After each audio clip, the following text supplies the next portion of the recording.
मित्रों, आप सभी का टॉपर्स क्लब आईएएस अकेडमी में स्वागत है। मित्रों, हम सभी लोग हिंदी विषय से टीजीटी, पीजीटी, ईएलटी से संबंधित परीक्षाओं के लिए और उसमें आने वाले महत्वपूर्ण प्रश्नों को देख रहे हैं और उसी में अभी तक हम लोगों ने 8 वीडियो के माध्यम से आदिकाल के कुछ महत्वपूर्ण प्रश्नों को देखा और आज हम लोग 9वें वीडियो के माध्यम से आदिकाल के कुछ महत्वपूर्ण प्रश्नों को देखेंगे।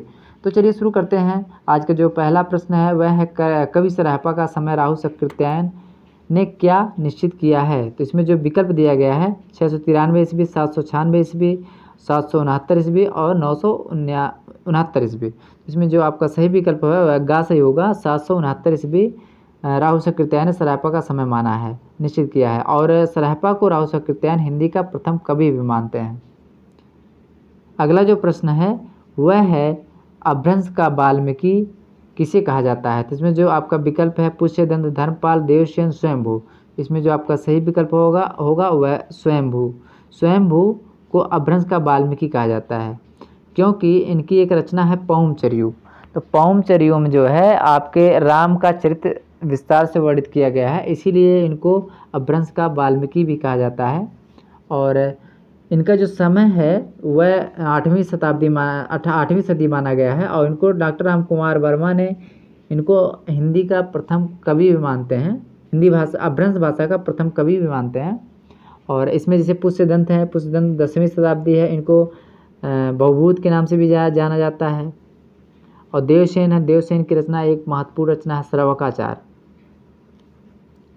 अगला हम लोग देखते हैं इसमें सही कौन सा है। इसमें देखना है कि सारे रासो ग्रंथ प्रमाणिक हैं, सारे रासो ग्रंथ जाली हैं और बीसल देवरासो श्रृंगारिक ग्रंथ है और पदावली वीर रस की रचना है। तो इसमें जो आपका सही विकल्प है वह आपका गा सही होगा। बीसल देवरासो एक श्रृंगारिक ग्रंथ है और पदावली जो है वीर रस की नहीं है, यह भक्ति और श्रृंगार रस इसमें की प्रधानता इसमें मिलती है। तो इसलिए आपका जो सही विकल्प होगा वह गा सही होगा। नरपति नालकृत बीसल देवरासो एक श्रृंगारिक ग्रंथ है। अगला जो प्रश्न है कि सिद्धों का सही समय है। तो इसमें जो विकल्प आपका दिया गया है 9वीं सदी, 12वीं सदी, 7वीं सदी और 10वीं सदी। तो सिद्धों का जो सही समय है वह ज़्यादा सर्वमत लोगों का कहना है कि 9वीं सदी है। तो इसलिए आपका जो सही विकल्प होगा वह आपका का सही होगा 9वीं सदी। इसमें अगला प्रश्न है कि विद्यापति के पदावली की भाषा है। तो इसमें जो आपका विकल्प दिया गया है मैथिली, भोजपुरी, खड़ी बोली, अवधी। तो इसमें जो आपका सही विकल्प है वह मैथिली। विद्यापति की पदावली एक महत्वपूर्ण रचना है, उसकी भाषा मैथिली है और इसमें जो है भक्ति और श्रृंगार रस की प्रधानता मिलती है। और निराला ने पदावली को नागिन की मादक लहर भी कहा है। नागिन की मादक की लहर कहा है निराला जी ने। अगला है कवियों के काल क्रम में असंगत का चयन करना है। तो इसमें जो विकल्प दिया गया है स्वयंभू 9वीं सदी, पुष्यदंत 10वीं सदी, अब्दुल रहमान 12वीं या 13वीं सदी, जिनदत्त सूरी 14वीं सदी। इसमें जो आपका असंगत है वह है जिनदत्त सूरी। जिनदत्त सूरी की जो है 14वीं शताब्दी नहीं है, इनकी 12वीं सदी माना जाता है। जिनदत्त सूरी 12वीं सदी के माने जाते हैं। अगला है कि अभ्रंश का नाम पहले कहाँ प्रयुक्त हुआ। इसमें जो विकल्प दिया गया है भरत मुनि के नाट्यशास्त्र में, देवसेन कृत श्रवकाचार में, बल्लभी के राजा धारसेन के शिलालेख में और बाणभट्ट कृत हर्षचरित में। तो इसमें जो आपका सही विकल्प है वह है बल्लभी के राजा धारसेन द्वितीय के शिलालेख में अभ्रंश का जो है पहले पहल प्रयुक्त हुआ था और जिसमें उसने अपने पिता गुणसेन का संस्कृत, प्राकृत और अभ्रंश का तीनों का कवि अपने पिता को इन्होंने कहा है। तो इसमें जो आपका सही विकल्प है वह आपका गा सही है। अगला है कुवलय माला कथा 9वीं सदी के रचनाकार कौन है। तो इसमें जो विकल्प आपका दिया गया है सोमप्रभ सूरी, उद्यतन सूरी, और शालिभद्र सूरी और धर्म कुशल मुनि। तो इसमें जो आपका सही विकल्प है वह है उद्धोतन सूरी। जो कुवलय माला रचना है और कुवलय माला कथा है ये उद्धोतन सूरी की रचना है। और इसमें जो सोमप्रभ सूरी हैं इनकी कुमारपाल प्रतिरोध है। और शालभद्र सूरी की जो रचना है ये पंच पांडव रचित है। साल और भरतेश्वर बाहुबली रास है। अगला है कि जिन कुशल सूरी पट्टाभिषेक रास के रचनाकार कौन हैं। तो इसमें जो विकल्प आपका दिया गया है सुमितगढ़, जिनदत्त सूरी, जिन धर्म सूरी, विजय सेन सूरी और धर्म कलश मुनि। इसमें जो आपका सही विकल्प है कुशल सूरी पट्टाभिषेक रास जो है आपके धर्म कलश मुनि की है रचना है। और जिनदत्त सूरी की देखते हैं तो इसमें अस्तूल भद्र रास इनकी रचना है। सुमितगढ़ की नेमनाथ रचना है और विजय सेन सूरी की रेवंत गिरी रास रचना है। अगला है जम्बू स्वामी रास के रचयिता कौन है। तो इसमें जो विकल्प आपका दिया गया है धर्म सूरी, शालिभद्र सूरी, जिन धर्म सूरी और अद्वय वज्र। इसमें जो आपका सही विकल्प है जम्बू स्वामी रास आपके धर्म सूरी की रचना है। तो इसमें जो आपका सही विकल्प होगा वह का सही होगा। और जिनदत्त सूरी की रचना जो है अस्तूल भद्र रास है और शालिभद्र सूरी की आपके पंच पांडव रचित पंच पांडव चरित और भारतेश्वर बाहुबली रास रचना है। अगला है कि जिस समय मुसलमान भारत में आए थे उस समय सच्चे धर्मभाव का बहुत कुछ हास हो चुका था। परिवर्तन के लिए बहुत बड़े धक्कों की आवश्यकता थी। उक्त कथन किस इतिहासकार का है। तो इसमें जो विकल्प आपका दिया गया है हजारी प्रसाद द्विवेदी, मिश्र बंधु रामचंद्र शुक्ल और डॉक्टर नगेंद्र। इसमें जो आपका सही विकल्प है वह आचार्य शुक्ल का कथन है।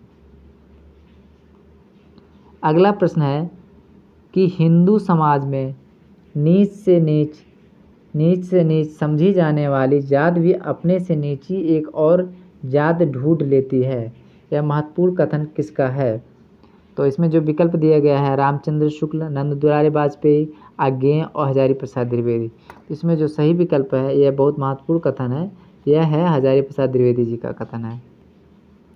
अगला है कि किस हिंदी काव्य में सर्वप्रथम 12 मासा का वर्णन किया गया। तो इसमें जो विकल्प दिया गया है बीसल देव रासो, पद्मावत, पृथ्वीराज रासो और वसंत विलास। तो इसमें जो आपका सही विकल्प है वह है नरपत नालकृत बीसल देव रासो का सही होगा। और इसका जो वर्णन है प्रारंभ इसका जो होता है वह कार्तिक मास से होता है। और इसको जो है आचार्य शुक्ल ने वीर काव्य का प्रथम ग्रंथ भी माना है बीसल देव रासो को। अगला है पृथ्वीराज रासो को सुख सुखी संवाद के रूप में रचित मानने वाले विद्वान हैं। तो इसमें जो विकल्प आपका दिया गया है रामचंद्र शुक्ल, गणपत चंद्रगुप्त, हजारी प्रसाद द्विवेदी और श्याम सुंदर दास। इसमें जो आपका सही विकल्प होगा वह गास होगा कि पृथ्वीराज रासो को सुख सुखी संवाद के रूप में हजारी प्रसाद द्विवेदी जी मानते हैं। अगला प्रश्न है कि खुसरो के गुरु कौन थे। अमीर खुसरो के गुरु कौन थे। तो इसमें जो विकल्प आपका दिया गया है मोइनुद्दीन चिश्ती और मीर तकी, ख्वाजा बंदा नवाज और निजामुद्दीन औलिया। तो इसमें जो आपका सही विकल्प होगा वह घा सही होगा, निजामुद्दीन औलिया खुसरो के गुरु थे। अगला विकल्प है विद्यापति के अतिरिक्त मैथिली का एक अन्य प्रसिद्ध कवि कौन था। तो इसमें जो विकल्प दिया गया दामोदर शर्मा, उमापति, जयपाल और प्रताप सिंह। तो इसमें जो आपका सही विकल्प है वह खा सही होगा, उमापति। अगला है निम्न में से व्याकरण ग्रंथ है। तो इसमें जो विकल्प आपका दिया गया है उक्त व्यक्ति प्रकरण, वर्णरत्नाकर, राउलवेल, गंग्या वाक्यावली। तो इसमें जो व्याकरण ग्रंथ है वह उक्त व्यक्ति प्रकरण है। और उक्त व्यक्ति प्रकरण दामोदर की रचना है। और वर्णरत्नाकर आपके ज्योतिश्वर ठाकुर की है और राउलवेल आपके रोड़ा कवि की है और गंग्या वाक्यावली जो है विद्यापति की संस्कृत में रचित रचना है। अगला है राउल वेल की नायिका है। इसमें जो विकल्प दिया गया है पुष्पावती, पुष्पावती, राउल, रत्नावली और कोसा। इसमें जो आपका सही विकल्प है वह है राउल। राउल जो है पद्मावती, राउल वेल की एक नायिका का नाम है और जिसका नक्सिक सौंदर्य का वर्णन भी मिलता है। और यह राउल वेल एक चंपू शैली में लिखित एक शिलांकित कृत रचना है, अरोड़ा कवि की रचना है राउल। अगला है विद्यापति को रहस्यवादी सर्वप्रथम किसने घोषित किया है।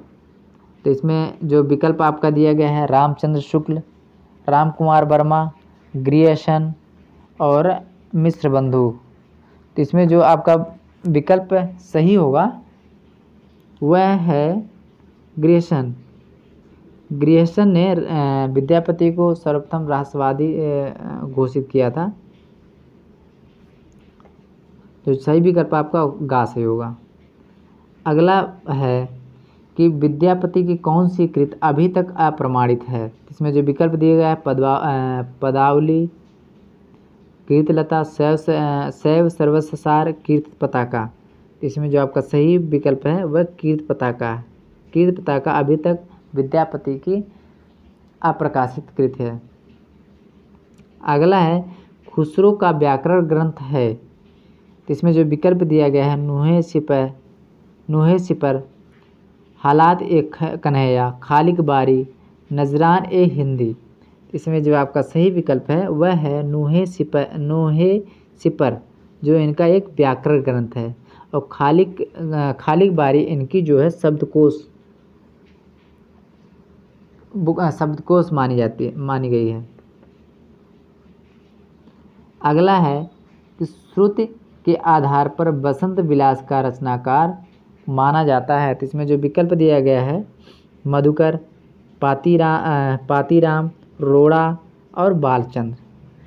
तो इसमें जो आपका सही विकल्प है वो घा सही होगा। बालचंद्र को जो है बसंत विलास का रचनाकार माना जाता है। और इसमें अन्य हम देखते हैं जैसे मधुकर की है जयमंग जसंजिका है और रोड़ा की राउलवेल रचना है। अगला है ब्रजयानियों का प्रभाव किस क्षेत्र में था। तो इसमें जो विकल्प दिया गया है पूर्वी भारत में, पश्चिमी भारत में, दक्षिणी भारत में और उत्तरी भारत में।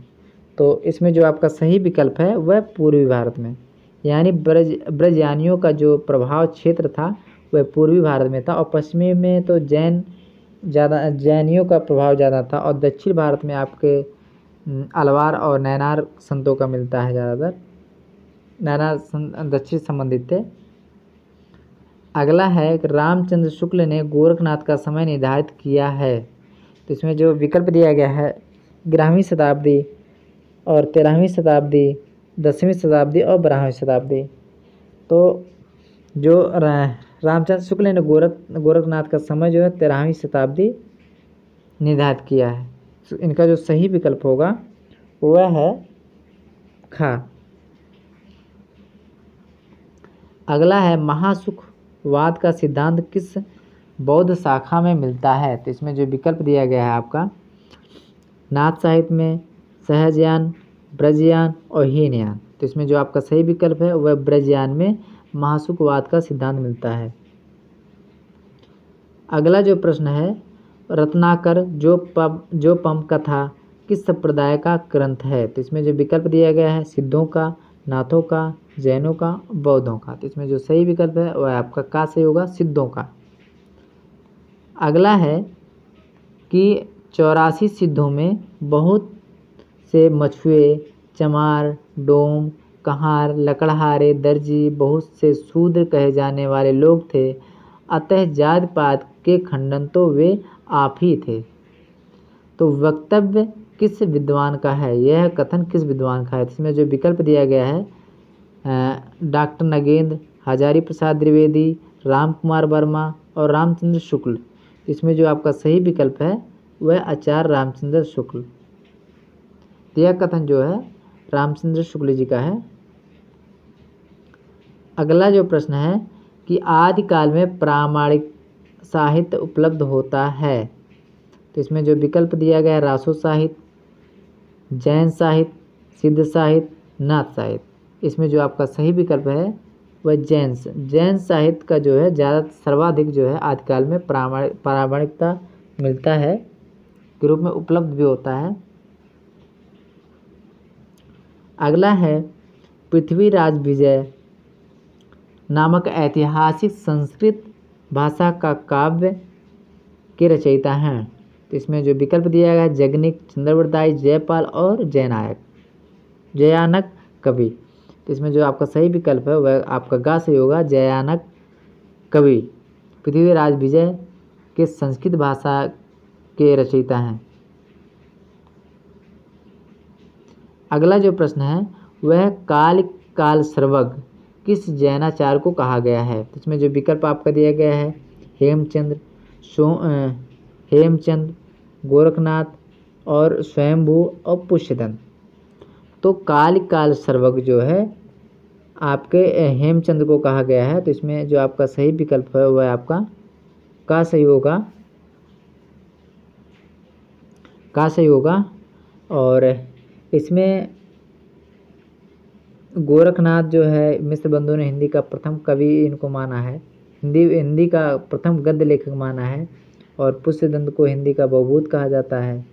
और स्वयंभू को जो है अपभ्रंश का वाल्मीकि कहा जाता है।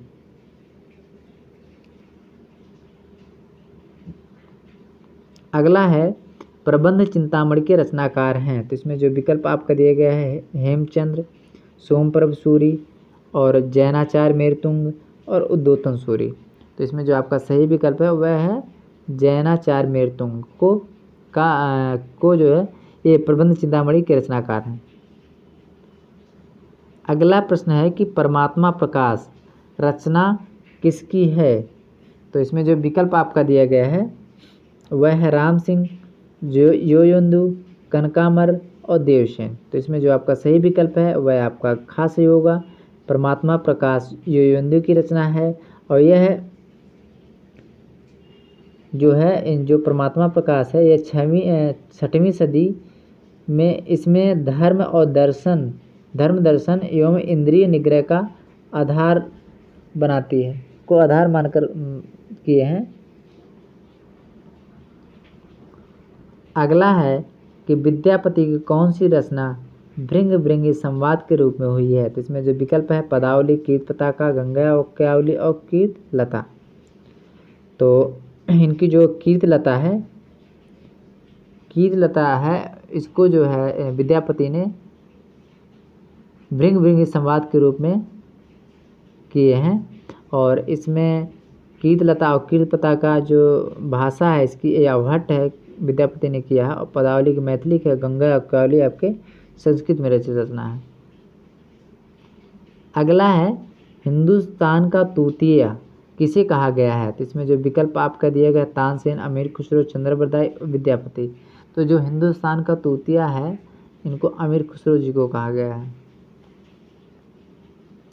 अगला जो प्रश्न है कि पृथ्वीराज रासो की प्रामाणिकता को संदेह के कटघरे में खड़ा करने वाला विद्वान है।